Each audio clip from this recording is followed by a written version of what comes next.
Salut à tous, c'est Carnage Boy. Aujourd'hui, on se retrouve pour une nouvelle vidéo. Pour le moment, 2023 est une très bonne année pour le cinéma, notamment français. Mais pour moi, deux films sortent du lot. Spider-Man Across the Spider-Verse et Oppenheimer. Et aujourd'hui, je vais essayer de déterminer en 5 critères lequel des deux mérite le titre de meilleur film de l'année pour le moment. Alors avant de commencer, comme d'habitude, ce que je vais dire dans cette vidéo est purement subjectif et n'hésitez pas à m'écrire dans les commentaires, peut-être selon les mêmes critères, lequel des films est le meilleur selon vous. C'est parti! Premier critère, l'histoire. Spider-Man Across the Spider-Verse, c'est l'histoire de Miles Morales qui se retrouve plongé dans le multivers où il va rencontrer plein d'autres versions de Spider-Man. Quant à Oppenheimer, c'est l'histoire de Robert Oppenheimer, le père de la bombe atomique, et le film va suivre son parcours et comment il a dirigé le projet Manhattan qui a mis au point la bombe A qui a détruit Hiroshima et Nagasaki. Alors, on va pas se mentir, dit comme ça, Spider-Man Across the Spider-Verse a quand même l'air plus intéressant. Si vous attendez, si vous voulez avoir un film de distraction, regardez ce film. Attention, après je dis pas du tout que Spider-Man Across the Spider-Verse se limite à un film de distraction, loin de là. Mais bon, en soi, le concept, notamment avec la tendance actuelle du multivers, intéresse plus facilement. Et je dois avouer que bien étant un grand fan de Christopher Nolan, j'avais un peu peur que un film de 3 heures sur un scientifique me paraisse un peu chiant parce que généralement les films sur les scientifiques me gavent, mais je ne me suis pas ennuyé une seconde devant Oppenheimer. On parle de tout, de ses dilemmes, de son évolution, de l'élaboration de la bombe, de son conflit avec d'autres scientifiques, plein d'autres choses encore. Je vais pas vous le dire je vais pas vous spoiler, mais voilà, vraiment, si vous voulez avoir un putain de bon film, et que vous êtes prêt à faire un effort pour voir un film qui est pas bourré d'action, regardez Oppenheimer, l'histoire est ouf. Après, attention, l'histoire de Spider-Man Across the Spider-Verse est aussi excellente, je suis pas du tout en train de la dénigrer. C'est juste que le thème en lui-même est quand même assez classique pour un film de super-héros. Mais l'histoire, telle qu'elle est accomplie, est excellente. Mais quand même, comme Oppenheimer, malgré son concept qui malheureusement pouvait être raté, a réussi le défi et en 3 heures, je ne me suis jamais ennuyé, pas une seconde, malgré le manque total d'action. Rien que pour ça, pour moi, le point revient à Oppenheimer. Mais attention, l'histoire de Spider-Man Across the Spider-Verse est quand même géniale. On passe au critère suivant. La mise en scène. Alors, la mise en scène d'Oppenheimer est brillante parce que on a sans cesse des projections de particules scientifiques et d'explosions qui illustrent le conflit de Oppenheimer. La mise en scène est très créative, brillante et à chaque instant, on sent que Oppenheimer dit l'exact contraire de ce qu'il pense. Donc vraiment un énorme effort pour ça de la part de Nolan et je le félicite parce que c'est brillant. Mais après, on va pas se mentir, Spider-Man Across the Spider-Verse est l'un, si ce n'est le film Spider-Man qui exploite le mieux les capacités de mise en scène de Spider-Man avec l'utilisation du vol avec ses toiles, avec toute l'imagerie du multivers, la façon de voler, les combats, les scènes d'action, les mouvements des personnages. C'est vraiment une claque visuelle d'animation incroyable.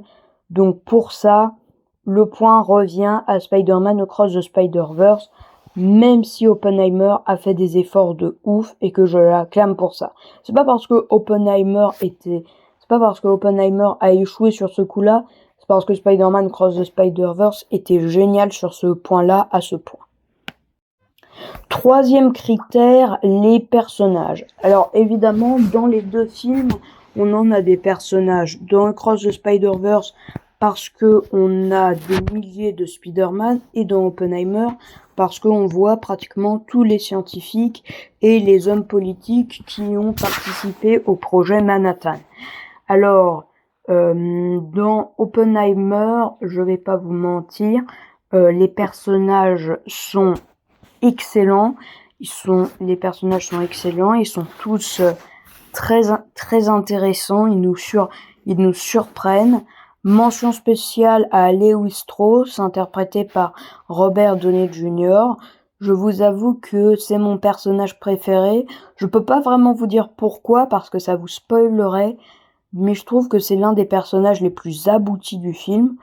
Oppenheimer aussi est très intéressant.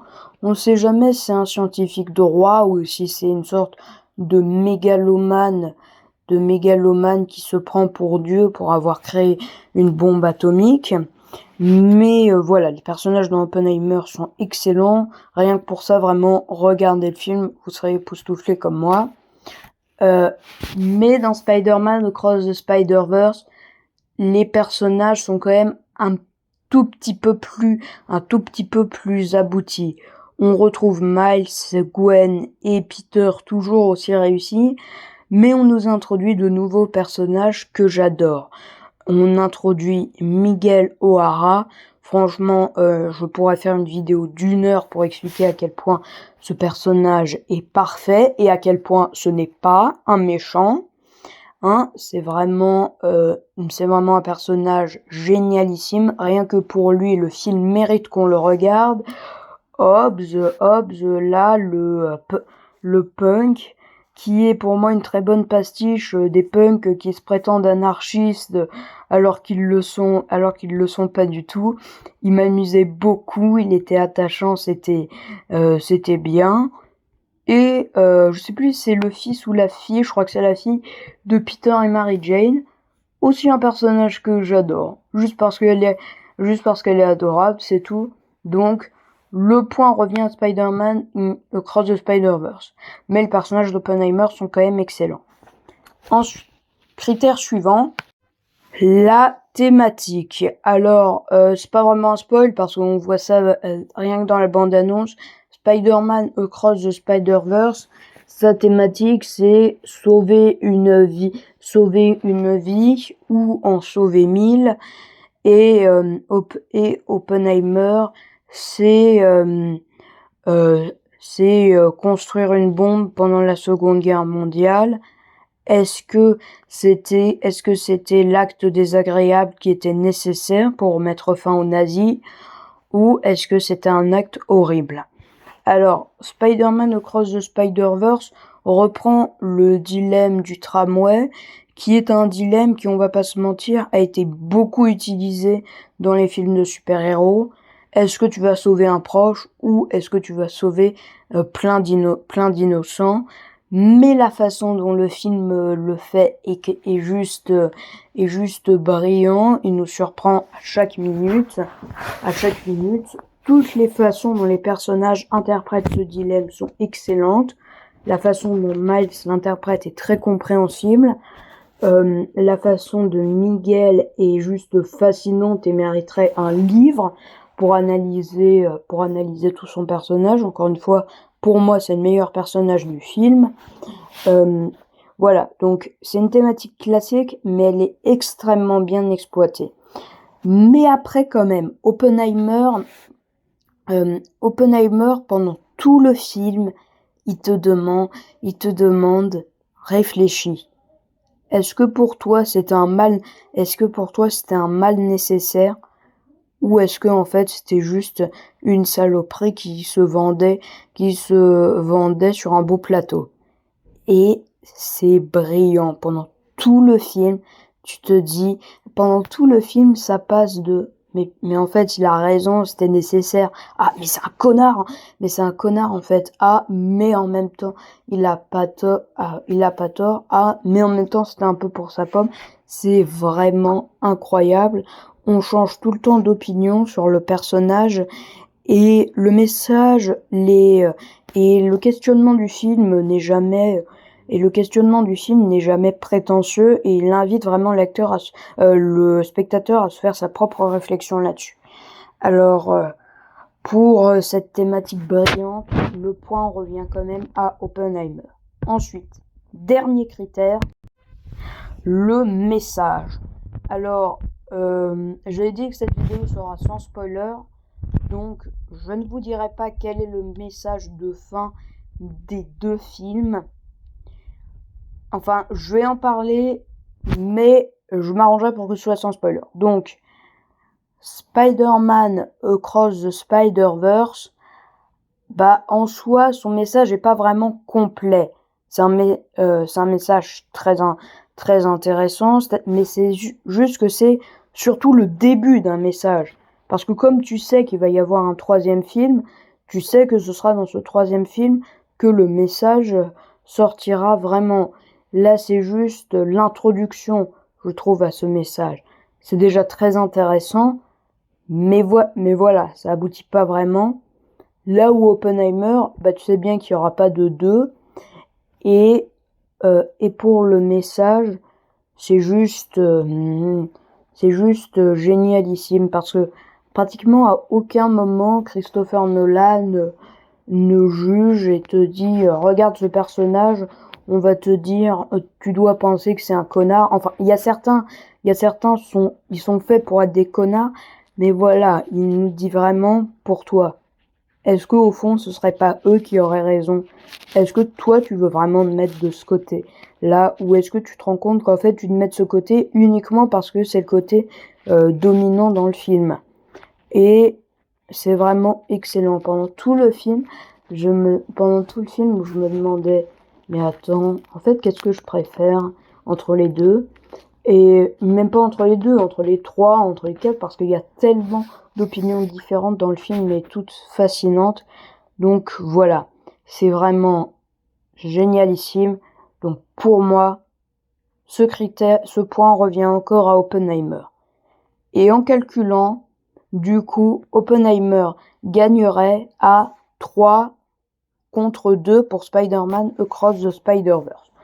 Donc pour moi, Oppenheimer est le meilleur film de l'année. Mais encore une fois, je ne le dirai jamais assez, Spider-Man Across the Spider-Verse était une claque scénaristique dans les personnages, dans le thème, dans l'animation et tout.